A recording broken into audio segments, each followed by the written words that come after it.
Shalom Aleichem, bonjour à tous. Nous lirons ce Shabbat Be'ezrat Hashem, la paracha de Re'eh. Concentrons-nous sur une mitzvah en particulier, celle de la générosité envers nos frères. Lisez avec moi les Pesukim, les versets 7 et 8 du 15e chapitre de la paracha. Il est dit Ki yeh becha evyon me'achad achecha be'achad she'arecha be'artsecha asher Adonai Elohecha noten lach lo te'ametz et levavecha ve'lo tikpotz et yadecha me'achicha ha'evyon ki fatoach tiftach et yadecha lo ve'ha'avet ta'avitenu de marsoro asher yachsar lo. La traduction est la suivante et elle est explicite. Lorsqu'il y aura chez toi un indigent, l'un de tes frères dans l'une de tes villes, sur ta terre, que Hachem ton Dieu te donne, tu n'endurciras pas ton cœur et ne fermeras pas ta main à ton frère l'indigent. Ouvrir, tu lui ouvriras ta main et tu lui prêteras assurément ce dont il a besoin, ce qui lui manque. On pourrait se demander pourquoi la Torah nous met-elle en garde. Est-ce qu'il n'est pas évident qu'il ne faut pas négliger les besoins de nos semblables, notre famille et nos amis? Pourquoi donc Dieu a-t-il besoin de nous ordonner de donner à notre prochain? La réponse est que l'homme pense toujours que ce qu'il possède, il l'a mérité, et il l'a obtenu par ses propres moyens uniquement. Alors il pourrait se dire, mais pourquoi devrais-je aider le pauvre ou le nécessiteux?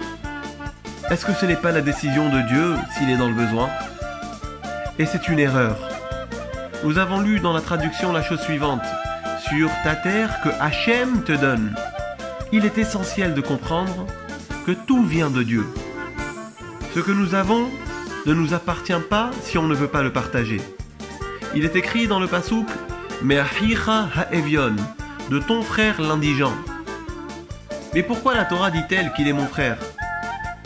Rashi nous explique que l'individu qui est devant toi est ton frère l'indigent. Et si tu ignores sa plainte, tu pourrais devenir son frère dans la pauvreté. Donc la question ne sera jamais de savoir s'il faut proposer de l'aide ou non.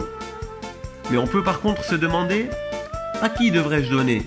Ou que dois-je donner pour aider ceux qui ont besoin? Il faut savoir, mes amis, que lorsqu'on parle de tzedaka, de chesed, il ne s'agit pas seulement d'argent. Il est vrai que bien souvent, l'argent aide à solutionner les problèmes. Mais il existe d'innombrables possibilités et de moyens d'apporter à notre prochain. Par exemple, on peut l'aider en lui expliquant ce qu'il n'a pas compris dans ses cours, ses études de Torah ou ses études profanes. Lui apporter un soutien dans son travail, mais également en étant à l'écoute et de bons conseils. Parfois, il suffit juste d'un sourire pour éclairer la journée d'une personne. D'ailleurs, un de mes proches m'a toujours dit « Fais attention, ton visage ne t'appartient pas. » C'est-à-dire que je dois toujours garder le sourire et ne pas attrister pour rien les personnes qui m'entourent. Faire du chesed et prodiguer du bien autour de soi est fondamental.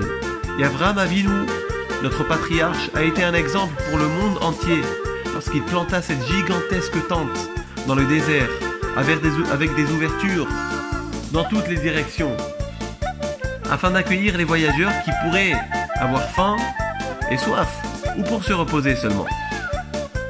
Il ne faut pas perdre patience. On peut donner et redonner 100 fois, et bien sûr sans s'appauvrir. Et la Torah promet une récompense incroyable. Si nous nous montrons généreux à l'égard des pauvres, le peuple d'Israël sera récompensé par une prospérité et une richesse telle qu'il n'y aura plus de pauvres parmi nous. Puisse Hachem notre Dieu nous donner avec abondance, telle une rivière qui coule et déverse son eau à qui en a besoin sur son passage.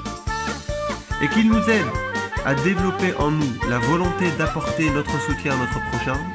Shabbat Shalom et à la semaine prochaine.